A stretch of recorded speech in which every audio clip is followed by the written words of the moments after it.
Saludos y bienvenidos a nuestro nuevo podcast, en este nuevo ratito de historia.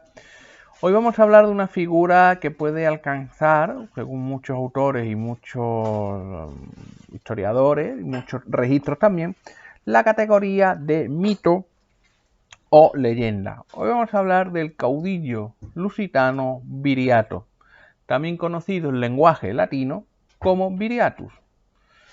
Este caudillo, pues metiéndonos ya un poquito en el tema y en el contexto, antes de meternos con su biografía, fue un pastor, ¿vale? Era un simple pastor, un simple agricultor, que sin embargo se convirtió en líder armado frente a la expansión de Roma en Hispania a mediados del siglo II a.C., en la franja, en el sector suroccidental de la península ibérica, encuadrada su resistencia y sus campañas dentro de la llamada Guerra Lusitana. Su posición al frente de los lusitanos era selectiva. Se puede decir electiva o selectiva, ¿vale? Esta naturaleza electiva no era hereditaria, es decir, se debe a sus éxitos militares y no a su linaje de sangre. Se le llegó a considerar y a tildar como el terror de Roma. Por su parte, Theodor Mommsen, ¿de acuerdo?, el historiador, jurista y filólogo alemán tan conocido, que fue premio Nobel de Literatura, dijo lo siguiente, y esto es literal: parecía que en aquel prosaico tiempo hubiera reaparecido un héroe homérico. ¿Cuáles son las fuentes primarias que tenemos para estudiar a Viriato? Bueno, las fuentes para el estudio de Viriato son todas clásicas, la mayoría de historiadores romanos, y entre ellas destaca la de Apiano y la de Diodoro de Sicilia. Mientras que la obra del primero se centra más en una numeración cronológica de hechos, dando especial importancia a lo militar, la del segundo, Diodoro de Sicilia, tiene más bien una finalidad moralizante y dramática, idealizando la figura del líder lusitano. También escribieron sobre su figura autores como Tito Livio, Orosio o Flor. ¿Cuáles son sus orígenes? Bueno, pues al parecer, según las fuentes romanas, nació en el año 180 a.C. en el territorio de la Lusitania, ¿vale? En ese momento lo que es esa zona actual portuguesa, la península ibérica, aunque la biografía disponible sobre Viriato no permite determinar su lugar de nacimiento ni su fecha de manera clara, simplemente se hace una estimación. Y no queda claro si la procedencia geográfica del líder lusitano se corresponde a los actuales territorios de Portugal o de España, aunque bueno, muchos lo encuadran en la zona portuguesa. Hay autores que barajan la Beturia, suroeste peninsular, entre los cursos medio inferiores, los ríos Guadiana y Guadalquivir, como posible origen de Viriato. ¿De acuerdo? Luego se dice que un lugar supuestamente usado como refugio por Viriato sería el llamado Monte de Afrodita o de Venus, la llamada Sierra de San Vicente, que el historiador alemán Adolf Schulten pues lo situó en el llamado Sistema Central, la zona de Castilla-La Mancha, ¿de acuerdo? Según Tito Livio, aunque la mayoría de las fuentes también lo refrendan, ¿vale? Según Tito Livio, Viriato era originalmente un pastor que se hizo cazador y soldado. Otras fuentes proponen que pertenecía a la clase de los guerreros, la ocupación de las élites gobernantes lusitanas. Para Apiano sería uno de los guerreros que escapó de la encerrona del pretor Servio Sulpicio Galba, el cual pues reunió a la juventud lusitana prometiéndole tierras si se entregaban y los masacró a todos.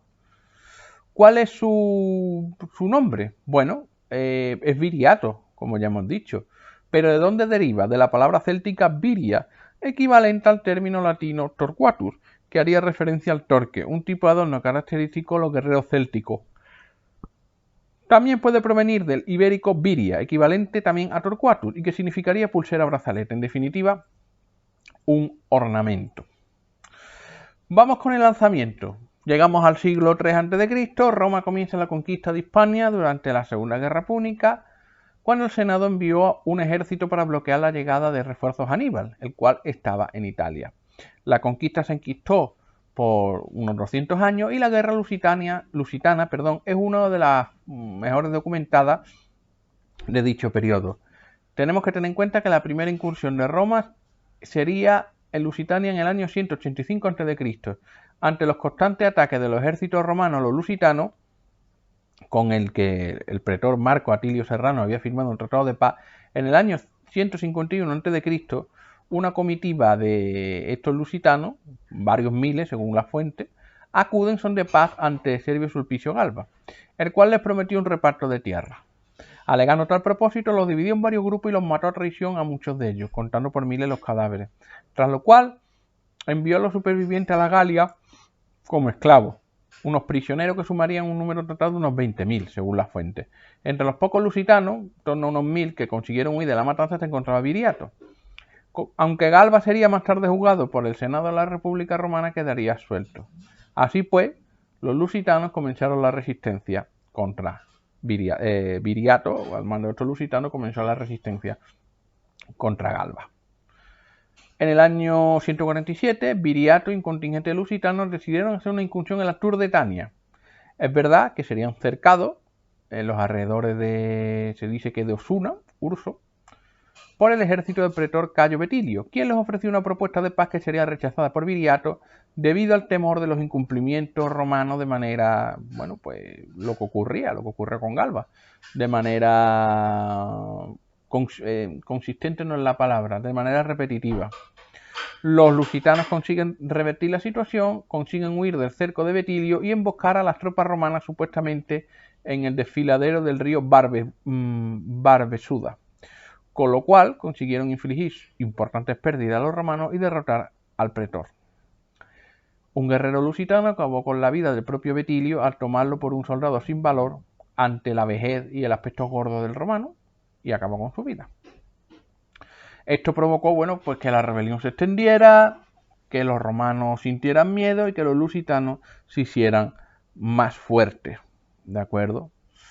Durante estas campañas, como se menciona, Viriato venció a los ejércitos romanos, los emboscaba, los atacaba y en el apogeo de su poder, pues Viriato controlaba gran parte de la Hispania ulterior y el sur de la Citerior, gran parte de estas tierras, ¿de acuerdo?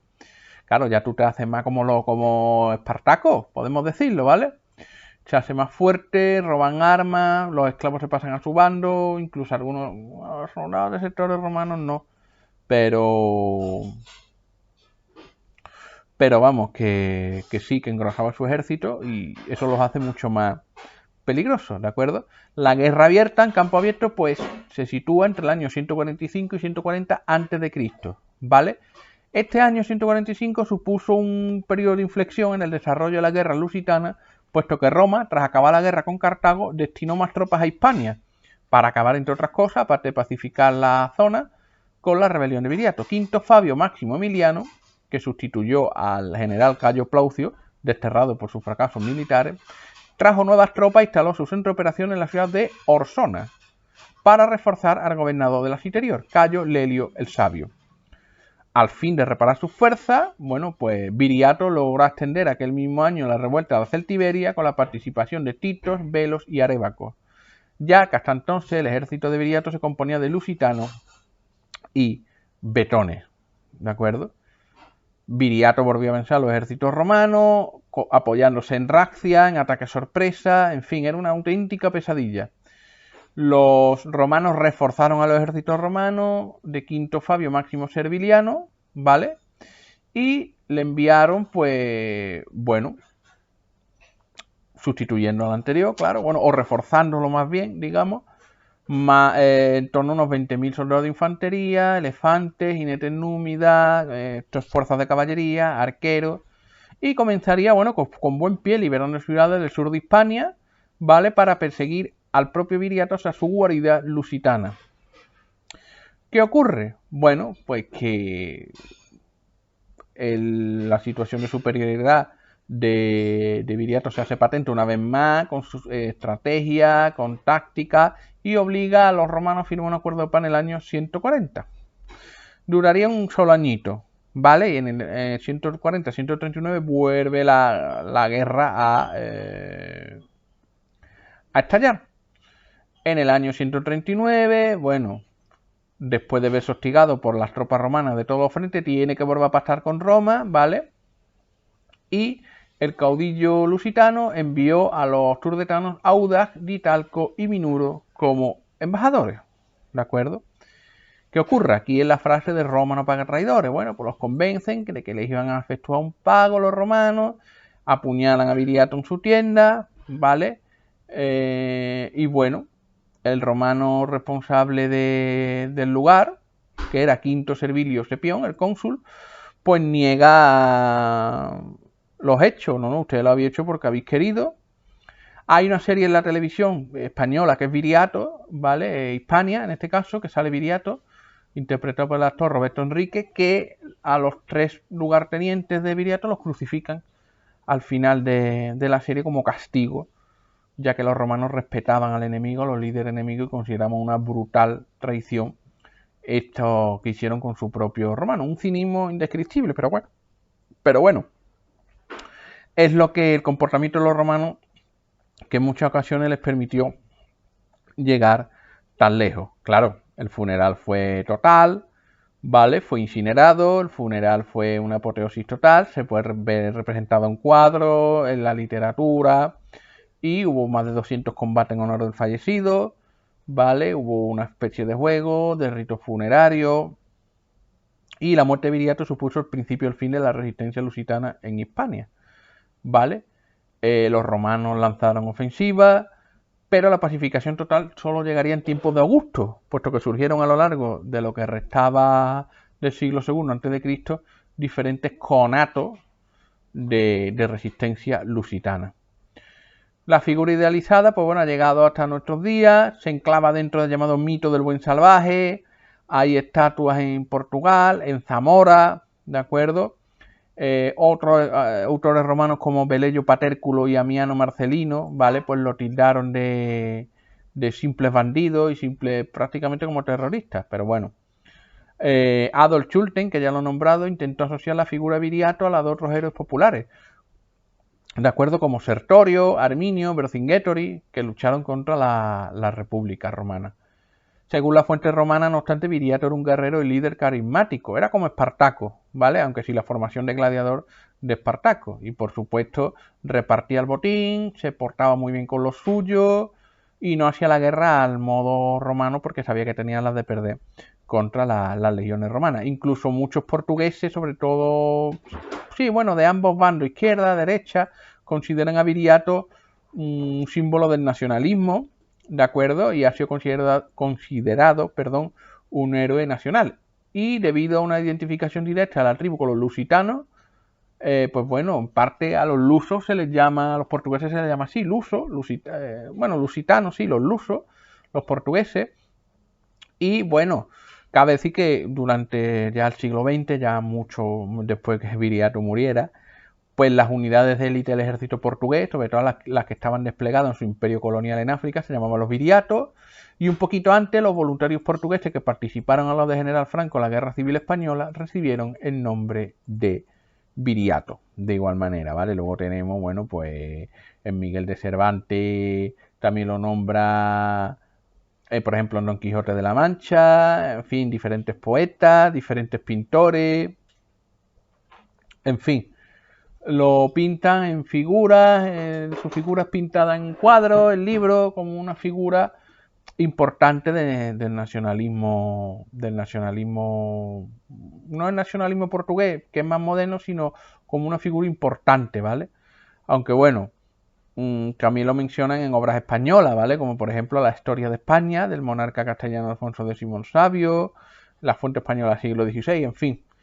Pero fue bastante importante el esfuerzo que tuvo que hacer Roma para vencer a los lusitanos. Y bueno, tuvo que hacerlo prácticamente haciendo que uno de los lugartenientes, que su lugarteniente lo apuñalaran, ¿de acuerdo?